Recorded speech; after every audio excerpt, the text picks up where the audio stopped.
Hi, welcome to ingvid.com. I'm Adam. In today's video, we're going to look at some more advanced grammar. We're going to look at the noun clause. Now, you may have seen my previous video where I did an introduction to subordinate clauses. Today, I'm going to look at only one, only the noun clause, get a little bit deeper into it, show you some examples, show you how it works, how to build it, when to use it, etc. So before we begin, let's review what is a clause. A clause is a combination of words that must contain a subject and a verb, okay?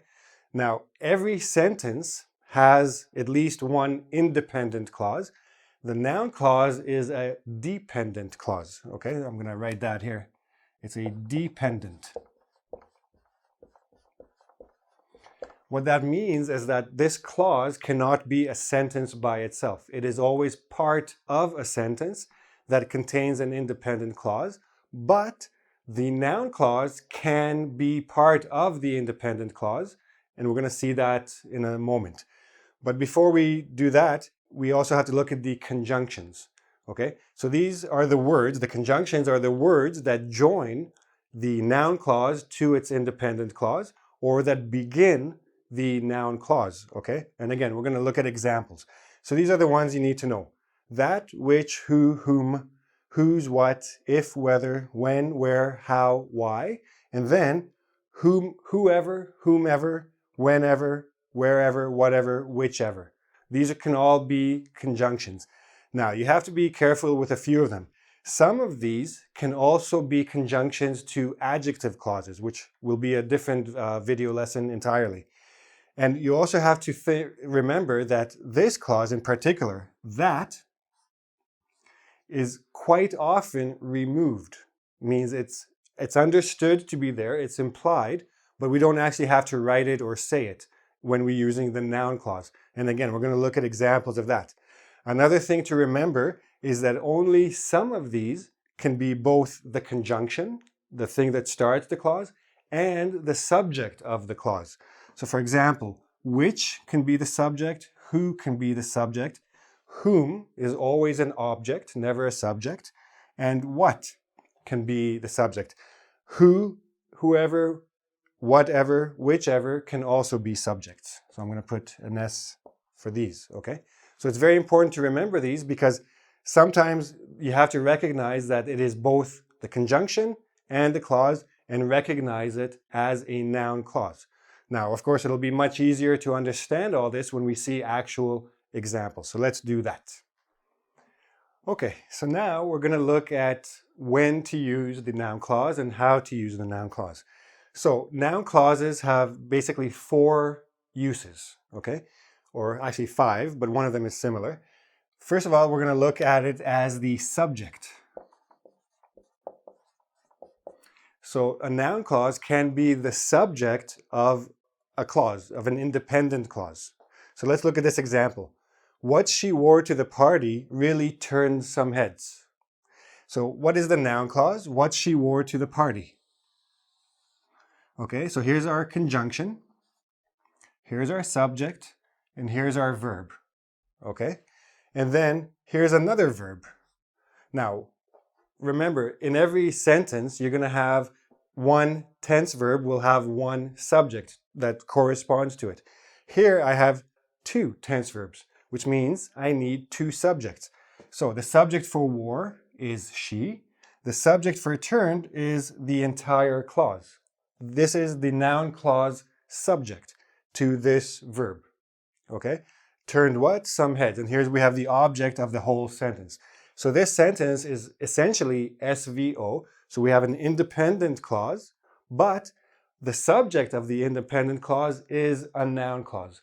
So although you have one independent clause, this is still a complex sentence because we're using an independent and a subordinate and a dependent clause to build it. Now here, the conjunction is separate from the subject itself. We're going to look at other examples soon. Here, whoever wants to know should ask me.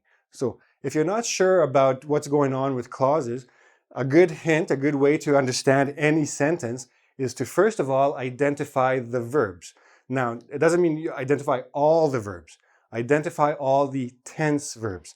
So in this case, we have wants, and here we have an infinitive. So this is not a tense verb, it's just an infinitive verb. And here we have should ask. Now a modal is considered part of the tense verb. It's part of the main verb of a clause. So now I have two verbs. Of course, I need two subjects. So here's my subject for want, and here is my subject to should ask. Who should ask me? Whoever wants to know. Okay, so I still have a noun clause as the subject for the main verb, and this is your object. And wants also has its own object. So the whole SVO, SVP, SVA applies whether you're in a dependent clause or whether you're in an independent clause. And if your noun clause is part of the independent clause, all the rules still apply. Think of this as one subject with its verb and object. Here's your subject, verb, and object, and they work together. So noun clause as subject. Now we're going to look at the next example. Here we have noun clause as object or subject complement. Just to refresh your memory, an object answers the question what or whom about the verb. A subject complement answers what or whom about the subject. So let's look at the first example. So please ask mom what we're having for dinner. So what is the subject here? Of course, you, because this is an imperative. Ask who? Mom. This is indirect object. Hope you can see the IO, indirect object. Now, please ask mom what? What should you ask her? What we are having for dinner. So here we have our conjunction what. Here we have our subject we. Are having is our verb. And for dinner is your adverb. Okay. So now this whole thing is the object. Let me try to not make it too messy here. Object to the verb ask. Okay. Subject, verb, object. Conjunction, subject, verb, and then we have our adverb there. But we're working on an object. Here's another example. Do you know? So now we're looking at it as a question. And this is one of the things you have to be careful about. Noun clauses are clauses. They're not questions. So when you see the word what, it doesn't mean necessarily that it's a question. A good hint, a good way to understand that it's not a question, that it's a noun clause, is that the subject comes before the verb. In a question, the verb will come before the subject. What are we having for dinner? Okay. Do you know if she's coming? So, do you know? So, you is the subject, know is the verb. Know what? So now you need an object to the verb know. So there it is. Well, without the question mark, but you understand that. If she is coming. If is the conjunction, subject is she, is coming is your verb. And you have a full clause, and the full clause acts as the object to know. So far, so good. Now, when do we use a subject complement? Generally, when we have a be verb as your main verb, or any copular or linking verb like seem, appears, or looks like. These are not action verbs. They're just situation verbs, and so we use them like a be verb, like an equal sign. And we're talking about the subject. So Paul isn't. So Paul is your subject. Is not is your verb. Is not what? What is generally considered handsome? Subject, verb, verb. Split up, okay? Considered handsome is what? The object to considered. But so is considered handsome is the subject complement, tells you about Paul. Paul is like not handsome. But not, you can't say not directly handsome, just most people look at him, they wouldn't think he's a handsome person. General idea, okay? But again, subject, verb, subject, complement. Subject, verb, object, etc. Subject, verb, object, or whatever. is you must understand how the independent clause works in order to be able to use the noun clauses properly in their positions. But so far we've looked at noun clause as subject, noun clause as object, noun clause as subject complement. We still have to look at two more uses of the noun clause. Let's look at those now. Okay, so now we're going to look at the other two types of noun clauses, or the other two uses of the noun clause. The first one we're going to look at is the object again, but this time we're looking at the object of a preposition. So in this case, what is a preposition? Words like for, about, to. So these are prepositions, and prepositions take objects. So we can use a noun clause as an object to a preposition. Sarah should not be held responsible for, so now I'm giving you an explanation what she shouldn't be responsible for what her brother does. So again, here's your noun clause, and it is the object of for. And the whole expression with the preposition is a complement to be held responsible. I'm completing the meaning. But this is where you have to be careful. It's not an object to the verb should not be held. It's an object to the preposition for. Here's another example. And here I'm going to have two. So sometimes, remember, an object, a sentence can have many objects, just like a noun clause can be used many times. It's more a question of. So here's your preposition. Of whom she said it to, then, and this is another preposition, then why she said it. So whom she said it to is more the thing we need to understand more than why she said it. But again, it doesn't matter because here's your first one. Here's your first noun clause. Notice I'm using whom because it's to whom, okay? And then why she said it. So here's another noun clause object. Object here, object here. It doesn't matter what preposition you're using, but if it needs an object, you can use a noun clause for that. And then we have the adjective complement. Adjective complement. So sometimes we have a sentence that's complete, but then we want to give a bit more information because although the sentence is complete, the idea is complete, it needs more information. So I shouldn't say that. The idea is not necessarily complete, but the sentence is complete and can stand on its own. It's an independent. So I am happy. Complete sentence, I am happy. It's a complete idea as well, but there are many reasons to be happy. So I want to give more information to make it a more complete idea. So then I can add a noun clause with that. Now you notice I put it between brackets. Why? Because I can take it out. I am happy that you've decided to come, or I am happy you've decided to come. Now, more often than not, people will take this out. Why? Because extra words, we don't need them. You understand it's there. Just concentrate on what I'm saying. So again, subject, verb, to come, object. All of this is giving me more information about the happy. Happy why? That you've decided to come. I'm unsure. I am unsure. Again, complete sentence technically, but there's a reason you're not sure, right? So you want to complete this idea with a noun clause. I'm unsure if he's coming. Conjunction. Now be careful.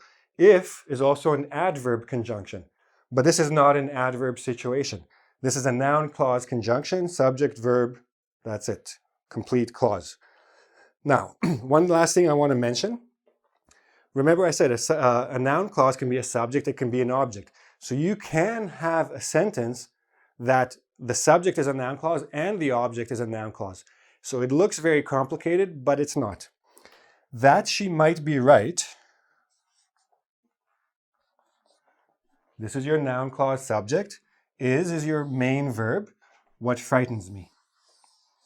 Noun clause again as subject complement. Her being right scares me is another way to say it. But some people like to have very fancy, very long sentences. And again, why would I write that she might be right is what frightens me and not if it's scary that she might be right, like with this kind of sentence. Both are okay. This one will be more emphatic. People will listen to this sentence or read this sentence with more attention because it's long, because you started a sentence with that, which is not very common. So you're forcing something. You're forcing the reader, if it's written, to take attention, to give attention. Not very commonly used in spoken English, but it is sometimes. In written English, much more common. Last sentence. How you go about doing your work should not affect when you get it done. How you go about doing your work, so how you work, your should not affect, this is your main verb, when you get it done. I don't care how you do your work. That's not important. How you do it is how you do it. When you finish is more important to me. And how you do it should have no bearing, should have no effect on when you finish it, if you finish it at the deadline. But again, we're not too worried about the meaning right now. We're worried about the structure. Noun clause subject, main verb, noun clause object, complete sentence. The whole thing is technically an independent clause. But again, it's considered a complex sentence because it uses both independent and dependent clauses to build it. Now, I've given you a lot of information today. I know it might be a little bit confusing. Make sure that you have a bit of background. There's a good lesson I did on the sentence types: simple, compound, complex, compound, complex. So 4 sentence types. You should review that video. It will help a little bit with this as well. And this might also help you understand that lesson. I also did an introduction lesson to dependent clauses. If you want, you can review that. This gets a little bit more detail. Of course, I will also make videos about the adjective clause and the adverb clause. They will come later. You will see those. And there's also going to be a lesson about there is a lesson about the independent clause, where I explain all the pieces in a little bit more detail. This is advanced grammar, but if you're going to be writing, you need to know this stuff. And if you have some problems reading, especially if you're taking a test, IELTS, TOEFL, CAE, whatever test you're taking, if you're having problems with some of the readings, knowing how to identify clauses will help you a lot in understanding what is written there. Okay? So I hope this is all clear. I hope you liked this lesson. Please subscribe to my YouTube channel if you did. If you have any questions about this, please go to ingvid.com. There's a forum there. You can ask your questions. I'll be happy to answer them. There's also a quiz there that you can practice and get some more examples of noun clauses and make sure you understand them. And of course, come back, get a lot more great lessons at Ingvid, and see you again soon. Bye-bye.